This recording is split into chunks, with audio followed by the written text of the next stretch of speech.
Dans cet épisode, je vais vous révéler la première cause de mortalité précoce et comment la médecine ne fait absolument rien à ce sujet.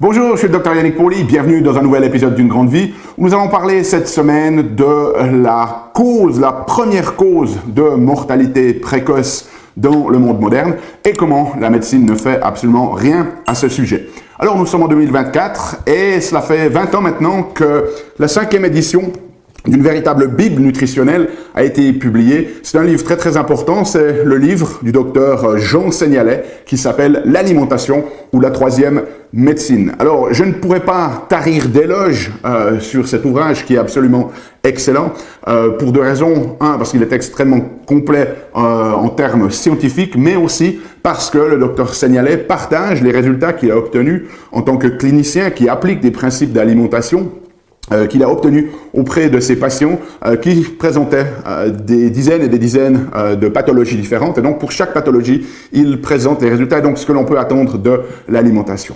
Mais au-delà de la qualité de cet ouvrage, il y a vraiment un aspect où j'ai un problème très particulier, c'est cette notion de titre, cette notion que l'alimentation est la troisième médecine. Alors peut-être que c'était un moyen diplomatique de ne pas créer trop de controverses à l'époque, mais en fait, cette alimentation, elle devrait absolument être notre première médecine et pas cette troisième. Et pourquoi elle devrait être cette première médecine? Eh bien, regardons un petit peu les chiffres de la réalité, de ce qui se passe réellement. Cette nutrition ici, c'est la cause numéro 1 de mort prématurée. Donc, on peut attendre des gens, lorsque l'on met en place des stratégies de style de vie et d'alimentation qui sont saines, d'atteindre une certaine espérance de vie. Et certaines personnes, eh bien, ne vont pas atteindre cette espérance de vie, elles vont mourir de manière précoce. Et la raison principale pour laquelle ces gens meurent de manière précoce, eh bien, c'est lié en fait à l'alimentation. Deuxième notion, c'est que cette alimentation, cette nutrition, c'est aussi la cause numéro 1 de handicap fonctionnel, ce que l'on appelle en anglais disability, c'est-à-dire votre incapacité finalement à vivre pleinement, à fonctionner pleinement dans votre vie parce que vous avez développé des pathologies.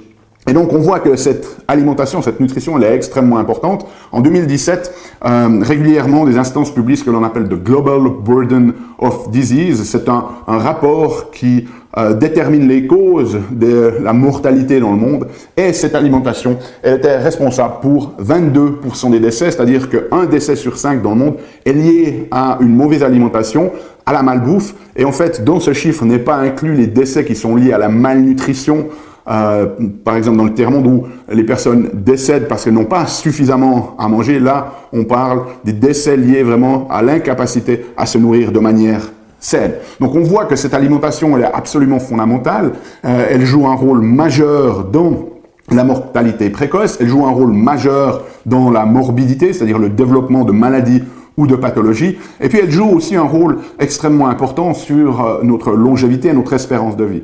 Il y a des études qui montrent que lorsque vous adoptez une alimentation saine qui suit les principes que l'on pourrait retrouver par exemple dans l'alimentation méditerranéenne ou dans des alimentations de type anti-inflammatoire, eh bien si vous commencez de vous nourrir avec ce type d'alimentation à l'âge de 20 ans, vous pouvez espérer, en fonction de si vous êtes un homme ou une femme, eh bien vous pouvez espérer une espérance de vie prolongée en bonne santé de 10 à 13 ans. C'est énormissime, énormissime. Si vous avez une alimentation qui n'est pas saine et qu'à l'âge de 40 ans, vous mettez en place une alimentation saine, eh bien cela va vous garantir environ 8 à 9 ans de vie supplémentaire en bonne santé. Et ce qui est phénoménal, c'est que, je vous ai dit à 40 ans, à 60 ans, si c'est à 60 ans que vous mettez cette alimentation en place, ça vous fait gagner 8 à 9 ans, donc c'est extraordinaire. Et même si à l'âge de 80 ans ou 80 ans, vous commencez à changer votre alimentation, ça va encore vous assurer entre 2 ans et demi et 3 ans et demi de vie supplémentaire en bonne forme. Donc on voit à quel point, en fait, eh bien, cette alimentation, elle est au cœur. Donc on pourrait se dire que lorsque vous développez un problème, vu ces statistiques, la première chose à laquelle on devrait regarder, c'est votre alimentation.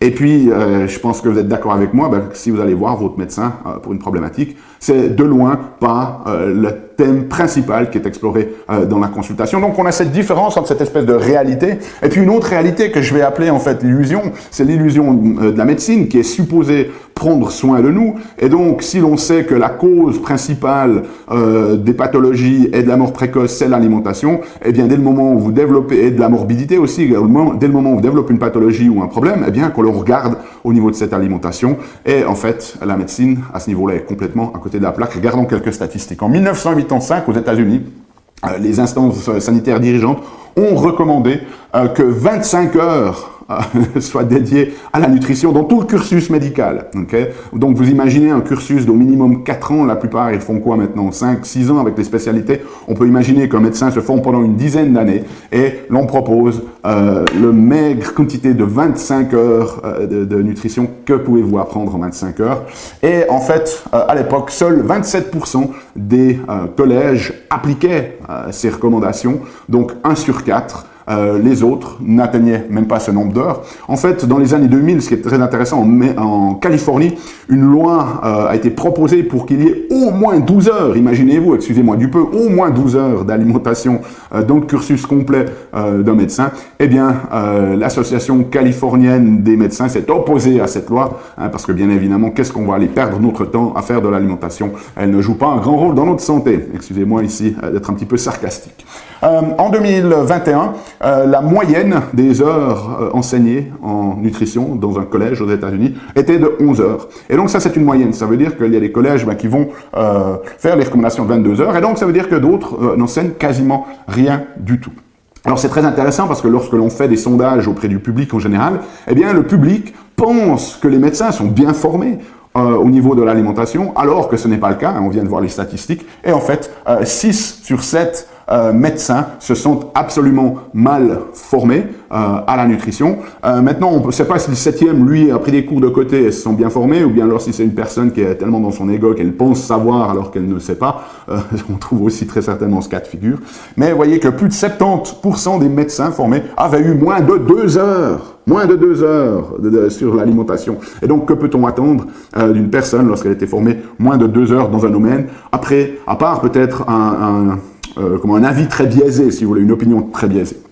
Et ce qui est très intéressant, c'est qu'il y a des études sur le temps de consultation. C'est-à-dire que dans une consultation, quel est le temps qui est passé à discuter d'alimentation? Et là, c'est vraiment intéressant parce que certaines études montrent qu'il y a environ 1 minute. Il y a même une étude qui montrait que le temps dédié à l'alimentation dans une consultation courante était de 10 secondes. 10 secondes. Mais qu'est-ce qu'on peut parler d'alimentation dans 10 secondes, à part peut-être vous dire non, l'alimentation n'a absolument rien à voir avec votre problème. Et ça, j'entends, mais tellement de fois des gens qui viennent avec des problèmes intestinaux, qui viennent avec des problèmes de douleur, qui se sont vus entendre dire par des spécialistes, non, votre alimentation n'a rien à voir avec votre problème intestinal. Mais où vit-on? Mais dans quel monde vivent ces gens? On ne peut pas leur en vouloir, ils n'ont pas été formés. Okay, ils n'ont pas été formés.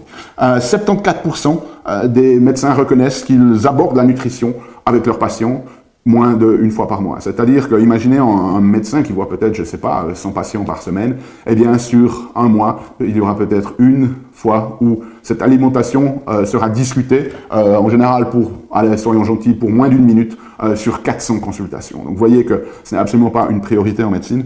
Et en fait, il y a une étude qui était absolument fascinante où ils ont pris des médecins généralistes, ils leur ont posé des questions de base sur l'alimentation, et ils ont fait de même à les gens qui passaient dans la rue. Et enfin, ce que cette étude a montré, c'est que les gens dans la rue, très souvent, répondaient mieux que les médecins sur l'alimentation. Donc, vous voyez que, voilà, si vous avez une problématique de santé, la première des choses à considérer, eh bien, ce n'est pas de mettre l'alimentation en 3e position ou comme 3e médecine, c'est de mettre l'alimentation en tête des stratégies que vous allez faire et de garder la chimie en 2e temps si l'alimentation n'est pas capable de ramener suffisamment d'équilibre dans votre corps pour qu'il puisse relancer ses propres mécanismes de guérison, parce que je peux vous dire que il y a énormément de choses, comme le montre d'ailleurs le docteur signalait dans ses résultats, il y a énormément de choses que l'alimentation peut aider à améliorer, et que si vous commencez de prendre des molécules, et très souvent lorsque vous prenez un médicament, ça va donner des effets secondaires, il vous faudra un autre, eh bien c'est là que l'alimentation devient limitée une fois que votre corps est surchargé de molécules chimiques. Donc l'alimentation, la micronutrition, la médecine fonctionnelle devrait être en première position. Elle peut aider à aider énormément de ces problèmes, et ce n'est pas quand vous prenez 10 médicaments que ça va être le plus efficace. Donc mettez cette alimentation en tête. Pour vous donner une idée, il y a quelques années aux États-Unis a été ouverte la première clinique dans le système hospitalier de médecine fonctionnelle, et il y a eu tellement de demandes que les médecins présents ne pouvaient pas répondre à tous les besoins, et donc ce qu'ils ont fait, c'est qu'ils ont installé un programme au travers duquel les patients devaient passer avant de voir le médecin. Et dans ce programme, eh bien, il y avait au cœur de ce programme des changements alimentaires. Je ne sais plus exactement, je crois que c'était un programme de 2 mois, il me semble, si je me souviens bien. Et en fait, 80% des patients, une fois qu'ils passaient au travers de ce programme alimentaire notamment, étaient tellement améliorés qu'ils n'avaient même plus besoin de voir leur médecin. Donc, vous voyez à quel point cette médecine est puissante et donc qu'elle devrait vraiment prendre la première place. Donc, mon conseil ici, c'est dès le moment où vous développez une problématique, avant de partir dans le médical, avant de partir dans le chimique, avant de partir dans le chirurgical, consultez une personne formée, pas votre médecin, à moins qu'il se soit formé après coup en micronutrition, par exemple. Eh bien, consultez une personne formée pour mettre en place une stratégie et voir si l'alimentation peut vous aider d'abord, parce qu'il y a forte chance qu'elle en soit capable. Laissez-moi savoir ce que vous en pensez dans les commentaires. Souvenez-vous, aimez la vie, émerveillez-vous et contribuez chaque jour un petit peu plus. Nous, on se revoit la semaine prochaine.